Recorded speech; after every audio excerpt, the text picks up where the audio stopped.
अस्सलामुअलैकुम। आज हम प्री कैलकुलस की सीरीज़ में एक्सपोनेंशियल एंड लोगैरिथमिक फंक्शंस के बारे में पढ़ेंगे। ये हमारे पास मैथमेटिक्स में फंडामेंटल कॉन्सेप्ट हैं।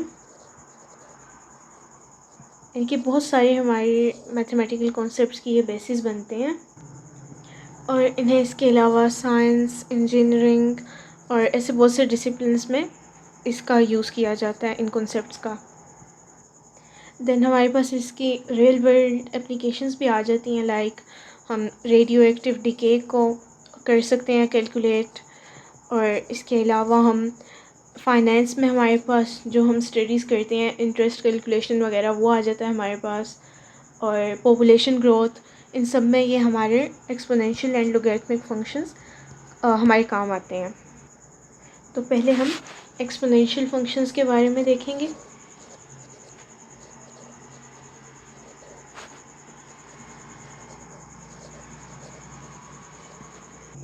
ये हमारे पास इस फॉर्म में होते हैं कि एफ ऑफ एक्स हमारे पास कोई फंक्शन है which is equal to a raise to power x, और इसमें जो हमारा ए है वो ग्रेटर देन 0 होगा and a will not be equal to 1। अब ये जो ए है इसे हम कहते हैं बेस, ठीक है। तो ये हमने कह दिया कि 0 से बड़ा होगा, मतलब कि हमारे पास ये पॉजिटिव रियल नंबर होगा, ठीक है, पॉजिटिव रियल नंबर, और ये 1 के इक्वल नहीं होगा। अच्छा, 1 के इक्वल क्यों नहीं होगा? इसकी सिंपल सी रीज़न है कि देखें, अगर हमारे पास बेस 1 है तो इसकी कोई भी पावर ले लें, x कोई भी पावर ले लें, लाइक ये x हमारे पास अगर इसे 42 कर लें या फिर इसे 100 कर लें, कुछ भी कर लें, तो 1 की तो कोई भी पावर हमारे पास वापस 1 ही आ जाएगी ना। तो इसलिए हमने कहा है कि ये पावर हमारे पास जो है वो 1 के इक्वल नहीं होगी। अच्छा, अब इन्हें एक्सपोनेंशियल फंक्शन ही क्यों कहा जाता है? ये जो x है इसका नाम है एक्सपोनेंट, ठीक है, यानी कि जो पावर है इसे हम एक्सपोनेंट कहते हैं। और यहाँ पर x हमारे पास एक वेरिएबल है, मतलब कि इसकी जगह हमारे पास कुछ भी आ सकता है। अब हम इसकी कुछ एग्जांपल्स देख लेते हैं।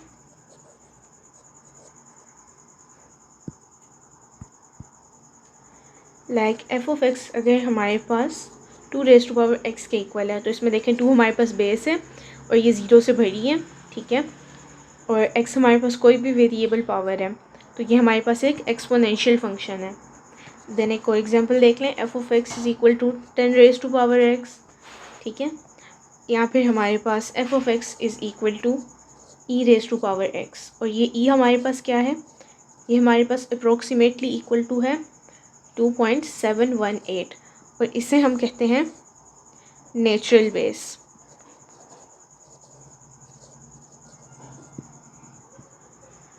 अब हम अपने एक्सपोनेंशियल फंक्शंस की कुछ प्रॉपर्टीज़ देख लेते हैं।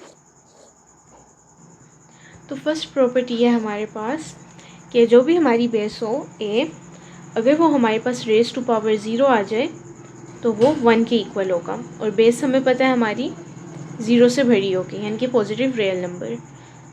सेकंड हमारे पास जो प्रॉपर्टी है वो है for any base a raise to power x, और ये पूरी चीज़ हमारे पास ग्रेटर देन 0 ही होगी, क्योंकि देखें एक तो हमने कह दिया पॉजिटिव रियल नंबर है, ठीक है, तो इसकी कोई भी पावर आप ले लें वो हमारे पास 0 से भरी ही आएगी। क्योंकि अगर हमारे पास नेगेटिव नंबर होता है जैसे -3, तो इसकी हम थर्ड पावर लेते हैं, देन हमारे पास नेगेटिव आंसर आ सकता था, बट हमारी बेस ही पॉजिटिव है तो हमारे पास पॉजिटिव ही आंसर आएगा। आगे नेक्स्ट प्रॉपर्टी ये हमारे पास है इसकी डोमेन की प्रॉपर्टी, कि एक्सपोनेंशियल फंक्शंस की हमारे पास डोमेन क्या होती है, तो ये हमारे पास नेगेटिव इन्फिनिटी से लेकर पॉजिटिव इन्फिनिटी तक आती है। अब डोमेन हमारे पास पॉजिटिव इन्फिनिटी से नेगेटिव इन्फिनिटी से पॉजिटिव इन्फिनिटी तक है, तो इसका क्या मतलब है? इसका मतलब है कि हम अपने एफ ऑफ एक्स में एक्स की जगह नेगेटिव से पॉजिटिव इन्फिनिटी तक कोई भी वैल्यू पास कर सकते हैं, ठीक हो गया। तो आगे हम इसकी रेंज देख लेते हैं। तो रेंज हमारे पास होगी 0 से लेकर पॉजिटिव इन्फिनिटी तक। अच्छा, अब ऐसा क्यों है? रेंज हमारे पास 0 से क्यों स्टार्ट हो रही है?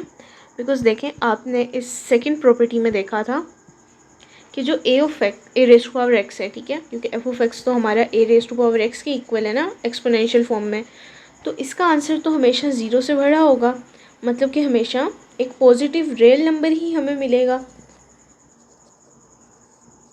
मतलब कि जो हमारी आउटपुट वैल्यूज़ आएंगी इस फंक्शन के लिए वो हमारी हमेशा पॉजिटिव रियल नंबर होंगी। और पॉजिटिव रियल नंबर कहाँ से स्टार्ट होते हैं? वो हमारे पास स्टार्ट होते हैं ज़ीरो से और आगे वो चलते हैं हमारे पास पॉजिटिव इन्फिनिटी तक। तो इसलिए जो हमारी रेंज है वो ज़ीरो से लेकर पॉजिटिव इन्फिनिटी तक जाएगी। और नेक्स्ट प्रॉपर्टी हम इसकी देख लेते हैं। नेक्स्ट हमारे पास है कि इसका ग्राफ हमेशा जो है ना, ये काफ़ी इम्पोर्टेंट प्रॉपर्टी है कि इसका ग्राफ हमेशा पास करता है थ्रू 0 एंड 1, ठीक है, इस पॉइंट से, यानी कि x पे 0 और y पे 1, ठीक हो गया। और नेक्स्ट प्रॉपर्टी है हमारे पास कि ये इंक्रीजिंग कब होगा ये फंक्शन, ठीक है, तो इंक्रीजिंग होगा हमारे पास अगर a हमारा 1 से बड़ा है, ठीक है, और हमारे पास डिक्रीजिंग होगा अगर a जो है हमारा वो 0 से लेकर 1 के बीच में है, क्योंकि 0 से छोटा तो हो नहीं सकता, बट 0 से 1 के दरमियान में तो हो सकता है ना, लाइक 0.1 0.2 सॉन, ठीक है। तो अगर 0 से 1 के दरमियान में है तो वो हमारा डिक्रीजिंग होगा। आगे हम लॉगरिथमिक फंक्शंस के बारे में देख लेते हैं। लॉगरिथमिक फंक्शंस, तो इनको हम डिफ़ाइन कैसे कर सकते हैं?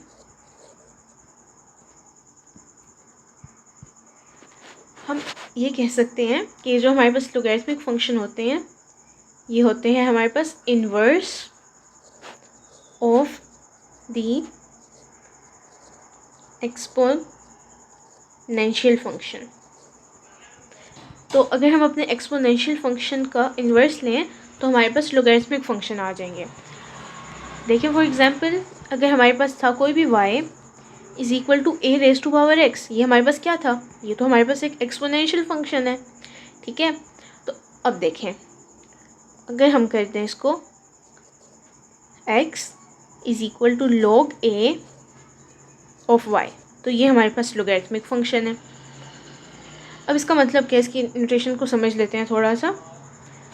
log बेस a y, इसका मतलब है the power to which a must be raised।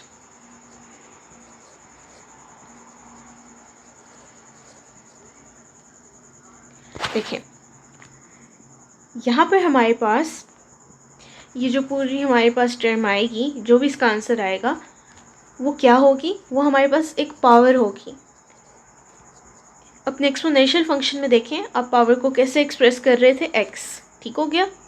तो ये हमारे पास x होगी, ये जो भी इसकी वैल्यू आएगी पावर वो हमारे पास x के इक्वल होगी, ठीक हो गया, क्योंकि पावर निकाल रहे हैं ना हम। तो मतलब कि फॉर एग्जांपल अगर आप देखें log बेस 2 ऑफ 8, ठीक है, इज़ इक्वल टू 3, तो इसका क्या मतलब है? ये जो भी बेस है, ठीक है, एक्सपोनेंशियल फंक्शन में देखें बेस क्या थी? ये a बेस थी, ठीक है ना। तो देखें यहाँ पर बेस क्या है? 2, मतलब कि इसको एक्सपोनेंशियल में कन्वर्ट करें तो आपके पास क्या आ जाएगा? 2 रेज टू पावर, इसको हम बाद में देखते हैं क्या आएगा, ठीक है। देखें ये जो 8 है ना, ये हमारा 2 को अगर हम एक पावर से रेज करेंगे तो हमारा 8 आंसर आना चाहिए, ठीक है। और यहाँ पर देखें हमने क्या बताया कि जो भी log का आंसर आएगा हमारे पास वो पावर के इक्वल होगा, यानी कि x के इक्वल। इस एग्जांपल में देखें ये पूरे log का आंसर हमारे पास क्या आ रहा है? 3 आ रहा है, मतलब कि 2 रेज टू पावर हम 3 करेंगे तो हमारे पास 8 आएगा। और ऐसे ही होता है हमारे पास 2 इंटू 2 हमारे पास इसका आंसर 8 आता है। अब हम इस फंक्शन की भी कुछ प्रॉपर्टीज़ देख लेते हैं। तो अगर हम फर्स्ट प्रॉपर्टी देखें तो log बेस a 1, मतलब कि हम 1 का log लें किसी भी बेस के साथ तो वो हमारे पास हमेशा 0 ही आएगा। क्यों? देखें, हमने एक्सपोनेंशियल फंक्शन में क्या देखा था, कोई भी हमारे पास बेस हो, अगर वो हमारे पास रेज़ टू पावर 0 आ जाए तो उसका आंसर क्या होता है? 1। ठीक हो गया। तो यही हम बता रहे हैं कि a कि अगर हम पावर करेंगे 0 तो उसका आंसर हमारे पास आ जाएगा 1। सेकंड प्रॉपर्टी देखें, log a of a is equal to 1। अब इसका क्या मतलब हुआ? देखें, बेस हमारे पास a थी, इस साइड पर हम एक्सपोनेंशियल फॉर्म में लिख रहे हैं। ठीक है, एक्सपोनेंशियल। तो देखें, बेस हमारे पास a थी, ठीक है, इसका आंसर आ रहा था a के इक्वल। कब आ रहा था? जब हमारे पास पावर थी 1। मतलब कि किसी भी चीज़ की पावर 1 ले लें तो वो वापस अपने इक्वल ही आ जाएगी। थर्ड प्रॉपर्टी देख लेते हैं हम कि log बेस a, मतलब कोई भी बेस है हमारे पास, और x into Y.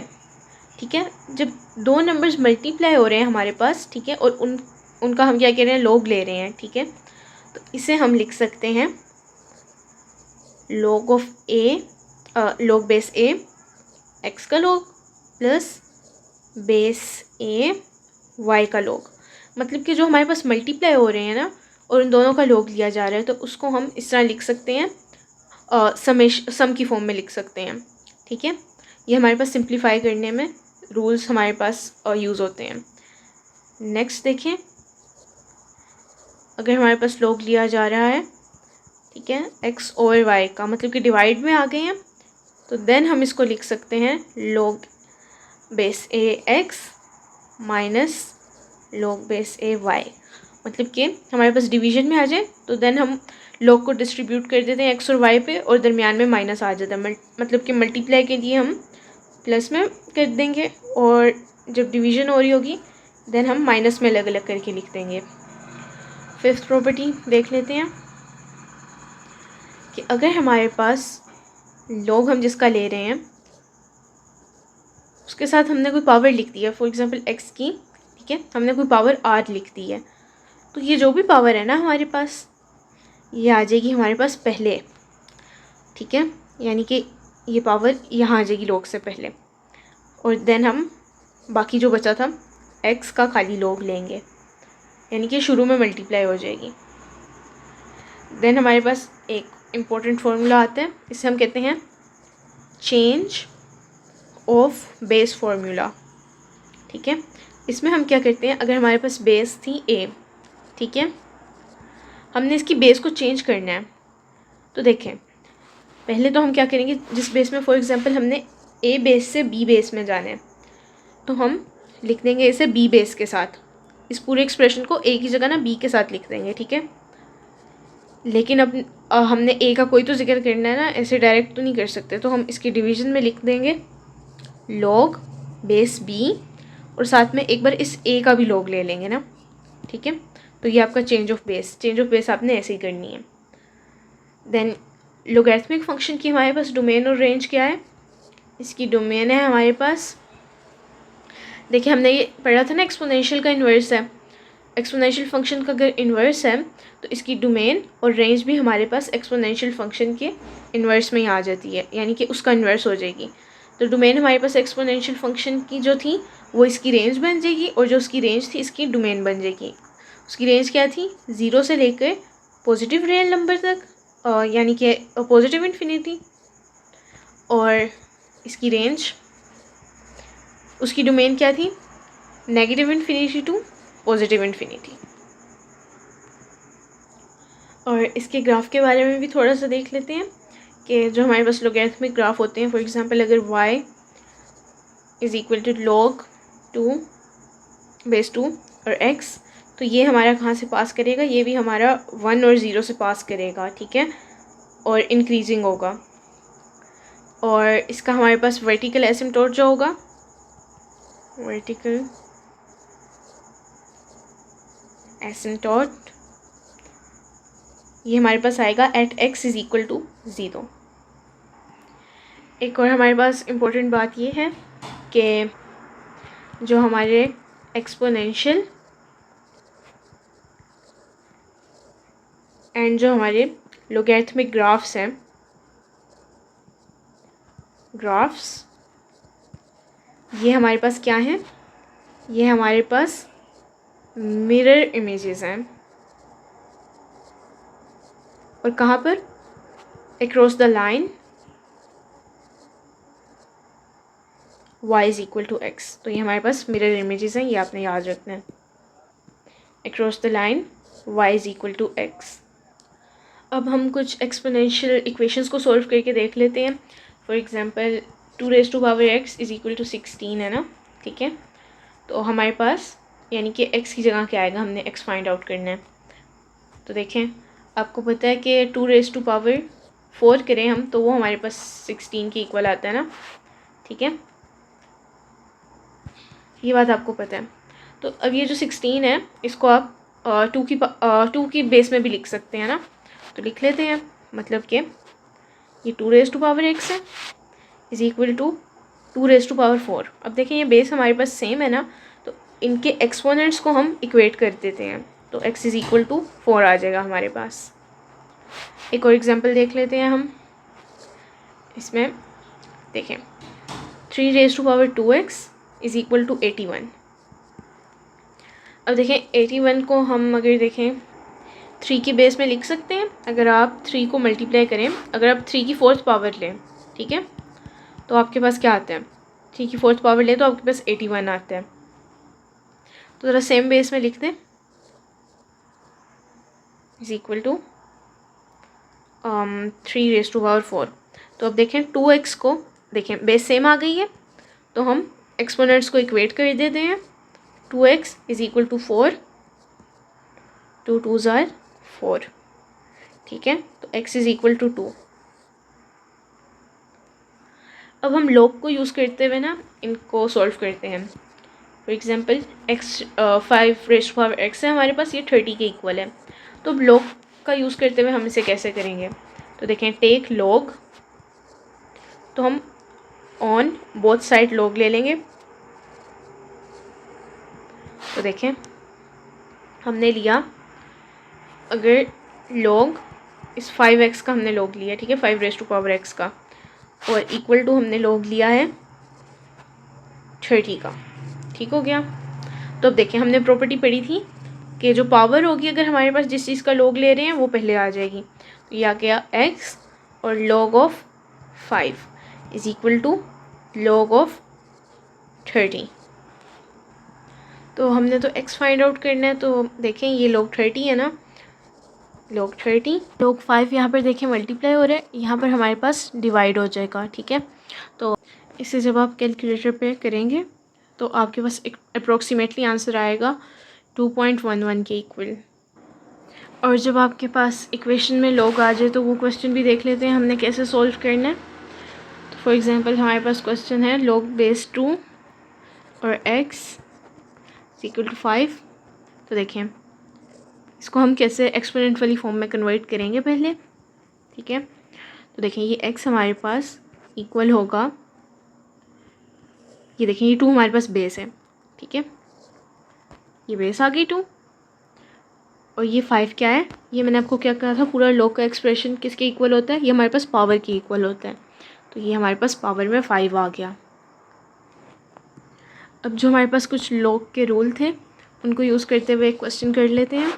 For example हमारे पास है बेस 3 और x प्लस सेम बेस में हमारे पास हम लॉग ले रहे हैं x-2 का, ठीक है, और ये हमारे पास 2 के इक्वल है। तो देखिए हमने एक रूल पढ़ा था कि जहाँ भी हमारे पास लॉग के दरमियान में ये 2 लोग मल्टीप्लाई हो रहे हो, ये हमने पढ़ा था ना x और y, ठीक है, तो इनको हम अलग अलग करके log x plus log y लिख लेते थे, ठीक है। तो अब इसका बस हमने रिवर्स करना है। देखें log x आप ये समझिए ये log x है, ठीक है, और ये वाला हमारे पास log y है। तो इन दोनों के दरमियान में प्लस है, तो मतलब हम इसे ऐसे भी तो लिख सकते हैं ना कि एक बार log लिख दें और दोनों को मल्टीप्लाई कर दें। तो यही कर लेते हैं कि log बेस 3 और इन दोनों को मल्टीप्लाई कर देते हैं x को, ठीक है, किसके साथ, x-2 के साथ। तो ये हमारे पास अब 2 के इक्वल है।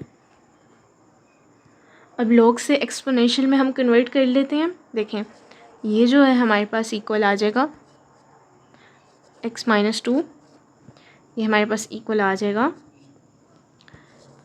ये हमारे पास बेस है 3 और ये हमारे पास पावर 3⁻² के इक्वल आ जाएगा। ठीक हो गया। अब आप इसे सॉल्व भी कर सकते हैं। देखें ये आ जाएगा x² - 2x = 9 और आगे आप अपनी इक्वेशन को सॉल्व कर सकते हैं। अब हम इनकी कुछ एप्लीकेशंस भी देख लेते हैं। तो इसमें हमारे पास एप्लीकेशंस में एक एप्लीकेशन तो आ जाती है ग्रोथ एंड डिके की, ग्रोथ एंड डिके, जिसका हमारे पास जनरल फार्मूला होता है कि n नोड e⁻k × t। तो देखें ये जो हमारे पास n और ये जो है हमारे पास n ऑफ t कह लें, ठीक है, ये हमारे पास अमाउंट ऑफ टाइम होता है और ये n नोड जो है ये हमारे पास इनिशियल टाइम होता है और ये जो k हमारे पास होता है ना, ये हमारे पास ग्रोथ रेट होता है। अगर तो ये हमारे पास 0 से बड़ा हो तो हम इसे ग्रोथ रेट कहेंगे, और अगर ये हमारे पास 0 से छोटा हो देन हम इसे डिके रेट कहेंगे कि इस रेट पे हमारे पास कोई भी जो हमारा था मैटर वो डिके हो रहा है। तो आज के लेक्चर में बस इतना ही। अगर आप लोगों को ग्रोथ रेट और डिके रेट पर अलग से वीडियो चाहिए तो प्लीज़ कमेंट कीजिएगा।